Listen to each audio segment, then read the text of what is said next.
महाराष्ट्र में वर्तमान में जो राजनीतिक घमासान चल रहा है उसके तहत शिवसेना के एकनाथ शिंदे गुट और उद्धव ठाकरे गुट जिस पार्टी शिवसेना और चुनाव चिन्ह धनुष बाण पर दावा कर रहे थे वो दोनों ही चुनाव आयोग ने फ्रीज कर दिया है और दोनों को कहा है कि वो 3 अलग अलग चुनाव चिन्ह आज तक उन्हें दोपहर तक दे देना है।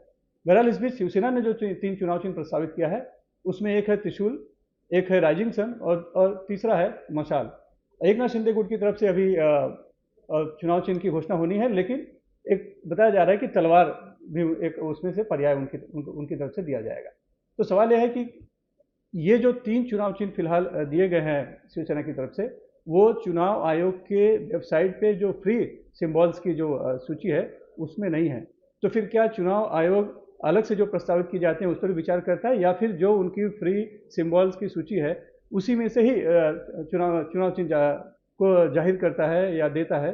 इस पर हम बात करने के लिए फिलहाल यहाँ पर आए हैं। हमारे साथ हैं महाराष्ट्र के विधानसभा के पूर्व प्रधान सचिव और चुनावी मामलों के जानकार डॉक्टर आनंद कलसे। सर नमस्कार। नमस्कार सर, एक बड़ा सवाल है कि शिवसेना ने 3 जो चुनाव चिन्ह प्रस्तावित किए हैं वो चुनाव आयोग की जो फ्री सिंबल की जो सूची है उसमें है ही नहीं, तो क्या बाहर से भी विचार किया जा सकता है? नहीं, इसमें जो सिंबल देने की पूरी क्षमता या पावर्स जो है वो इलेक्शन कमीशन ऑफ इंडिया को है। दैट सिंबल रजिस्ट्रेशन रूल्स है 1968 के, उसके तहत और रिप्रेजेंटेशन ऑफ पीपल एक्ट, इसके तहत जो सिंबल का जो प्रिंसिपल है कमीशन डिसाइड करता है। इसमें एक ध्यान में देना चाहिए कि जो आपने प्रपोज किए हैं सिंबल, जो उद्धव साहब ने जो सिंबल प्रपोज किए हैं उसमें मशाल है, एक त्रिशूल है, एक राइजिंग सन है। राइजिंग सन ये सिंबल शायद डीएम के पार्टी जो है तमिलनाडु में उनका सिंबल है, वो भी रीजनल पार्टी है, वो सिंबल हो सकता है। लेकिन त्रिशूल और मशाल जो सिंबल है ये फ्री जो मुक्त चुनाव चिन्ह है उसमें नहीं है। मैंने भी चेक किया आपके साथ में अभी, तो ये तो कमीशन का पूरा डिस्क्रिप्शन है ऐसे सिंबल अलॉट किए जाए या नहीं। लेकिन अमूमन जो चुनाव चिन्ह होते हैं वो राजनीतिक दलों के एक तरह से विचार को प्रतीक होते हैं, उनको प्रकट करते हैं, जाहिर करते हैं और उसी से प्रभावित होकर जो मतदाता हैं वो भी वोट देने आते हैं।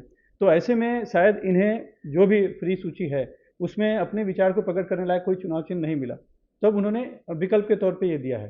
तो ये कहाँ तक मान्य है और इस पर विचार किया जा सकता है? यही मैंने कहा है कि भारतीय डेमोक्रेसी में जो सिंबल बहुत महत्वपूर्ण स्थान रखता है। फिर अभी लिटरेसी रेट बहुत कम है इंडिया में। ग्रामीण जो इलाका है उसमें सिंबल से ही बहुत कुछ चलता है और ये सिंबल सब मतदाताओं के पास ले जाना ये भी बहुत दिक्कत की बात है। फिर भी मुझे ऐसे लगता है कि जो आपने कहा है वो सही है कि जो विचारधारा है जो पार्टियों की पक्षों की उसी को ध्यान में रखते हुए ये सिंबल चूज होता है हर पार्टी का। लेकिन फिर भी ये जो सिंबल का जो अलॉटमेंट है, जैसे गाय बछड़ा हो गया, इंदिरा कांग्रेस ने लिया, बैल जोड़ी इंदिरा कांग्रेस ने लिया है। गाय बछड़ा भी जो सिंबल लिया था इंदिरा कांग्रेस ने 1971 में, जब कांग्रेस में स्प्लिट हो गई थी। गाय भी एक प्रतीक था। हिंदू धर्म में गाय को बहुत लोग मानते हैं। हाँ, गोमाता तहत ये प्रतीक था। फिर भी ये सिंबल कांग्रेस को अलॉट किया गया है। ये सब पूरा डिस्क्रिशन जो है ये कमीशन का डिस्क्रिशन है, स्वेच्छाधिकार है, उसमें कमीशन क्या निर्णय ले सकती है ये भी देखना चाहिए।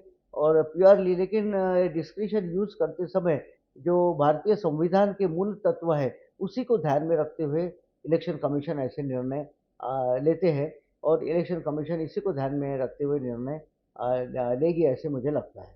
धन्यवाद सर बात करने के लिए। तो स्वाभाविक तौर पर दो उद्धव ठाकरे गुट शिवसेना के उन्होंने तो अपने तीनों चुनाव चिन्ह रख दिए हैं। अब फिर से चुनाव आयोग के पास मामला है, चुनाव आयोग क्या तय करता है उस पर बहुत कुछ निर्भर करेगा। मुंबई से सुनील सिंह, NDTV इंडिया के लिए।